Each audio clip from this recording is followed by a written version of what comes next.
What's up YouTube? I'm back with another video, and today we are now addressing IGN's review of Invincible Season 3, and the Season 3 finale just ended, and so they gave the review, and Twitter's blowing up about it, so I just want to give my thoughts and opinions on it, because I saw people's reactions, and I wanted to see the review. If you like the content, hit the like button, subscribe, and share. Comment your thoughts and opinions on the finale, if you liked it, you didn't like it. Me personally, it was a very solid episode. For those who have seen my previous content on Invincible, people think I'm a hater because, like, oh, they take month-long breaks in between seasons and I had an issue with, but whatever. But this season was actually pretty solid. It's like definitely a very exciting and enjoyable season. And the finale with Conquest was peak. I look forward to season 4 of Invincible. They already saying how like it's been renewed for season 4 and it's coming out next year, early next year and stuff like that. So I'm happy to see that we're on this pattern of, okay, every year there's gonna be a new season of a show instead of before where it was like a 3-year hiatus or something like that.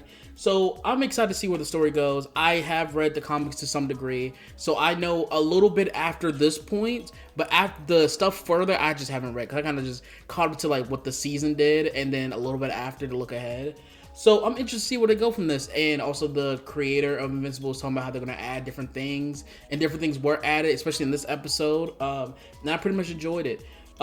Just let anyone know this is spoilers for the finale. So if you are interested in seeing the finale, then go watch this show and then come back pretty much. So I was on Twitter and I saw this tweet here, and it says they gave it a 4. I've seen it all, man. And this is from IGN. And if anyone has even had interest in gaming, interest in media, movies, anything like that, they've heard of IGN. They are one of the biggest publishers online when they talk about reviews and all that stuff like that, and tips and stuff like that. I remember when IGN used to do like the little thing where like, oh, if you want to this is hints on all the Easter eggs and stuff like that. Like when IGN was a little bit useful, now it's just turned into a let's voice a group of people that don't enjoy the product that they're reviewing, because the amount of it's been doing this for years. I never forget the IGN 7 out of 10 too much water for Pokemon, one of the dumbest reviews I've ever seen in my life, or the fact that IGN poorly reviewed Alien Isolation, and that's the reason why we never got a sequel. Like, they've done things for years where it's constantly like you just don't understand it, or they get someone who doesn't understand the product that they're reviewing and then review it bad. And it's kind of like no one that actually knows, like, that is into like the medium and stuff like that, of comic books, movies, TV shows, stuff like that, they don't take IGN seriously. No one takes IGN seriously because they do dumb stuff like this. And so to review the finale of Invincible Season 3 as a 4 out of 10 is absolutely insanity, okay? And so I'm going to read the little blurb before the link to the review or whatever. And it makes no sense to me. And it's like almost, I feel like most of the time they do this stuff for rage bait. Like, they obviously go against the grain to get attention because no one cares about IGN. And honestly, when they finally announce that IGN is going out of business, I'll be at the funeral, you know what I mean? Suit and tie, you know what I mean? It's crazy. I remember when, what was it, Modern Warfare, the reboot came out. They was like, oh my god, this game is the most gruesome game I've ever seen in my life. This game made me uneasy. It made my stomach hurt. I felt uncomfortable playing it. And when you play this as a normal stealth mission, like, what are we doing here? It's like, bro, what are we talking about? Like, are you serious? It's so corny to me. They always do stuff like this. And it's like, no disrespect to people that work there, because I know some of them there and IGN do their jobs where they're working their hardest trying to, you know, they're gamers, they enjoy the medium that they cover, and they're trying their hardest to put out, you know, good quality articles and content. But it's those that obviously do not know what they're talking about or just didn't understand what they're reviewing that wants to give an opinion on something. Like, reading this, it's clearly they didn't understand. They either didn't watch the season or they just didn't understand what's going on. So let's read the blurb here. Invincible Season 3 peters out with a baffling finale centered on a villain we've never met and a hero's dilemma that's never actually addressed. And so that blurb right there shows me that you didn't know what you were talking about. Like, you're not paying attention to the show, okay? They've said this in, like, what was it, episode 3 of season 3? I watched it when it came out weekly, so I'm not too sure, but it's the episode where Mark goes onto the planet to help the aliens, and it turns out that Omni-Man is there, right? And after the Viltrumites show up and they're jumping Mark and Omni-Man, and Omni-Man gets captured, they said, oh, we give you like a few weeks or something like that before we send someone to like check up on y'all to make sure you're preparing for us to come, type stuff, right?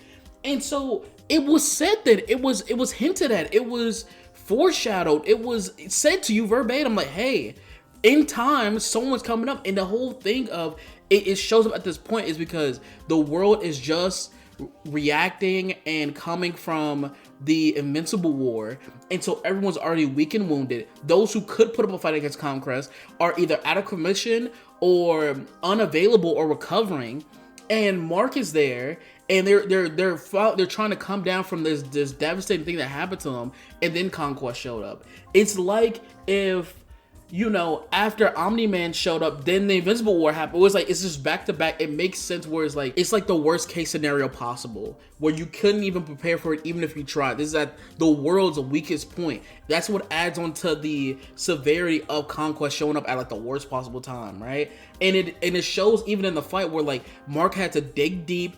Desperate times calls for desperate measures to kill Conquest, or beat him basically, because he didn't kill him technically. And so it was it ties into the fight, and also it makes sense of why Eve wasn't there until later. It makes sense all these heroes wasn't there to help until later, where you had Oliver in the battle when he shouldn't be in the battle and stuff like that, and all these heavy hitters.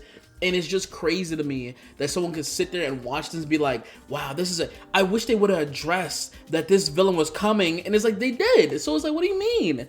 You don't need a whole backstory. They literally give you the backstory right there, where it's like, hey, Conquest doesn't have a life. His job is literally to be a machine. His purpose is to literally go to each planet that's assigned to him, slaughter everything that's there, and then go on. He is a tool. He's not a person. So the fact that you want someone to, let's deep dive into Conquest's thoughts and ideals, it makes no sense.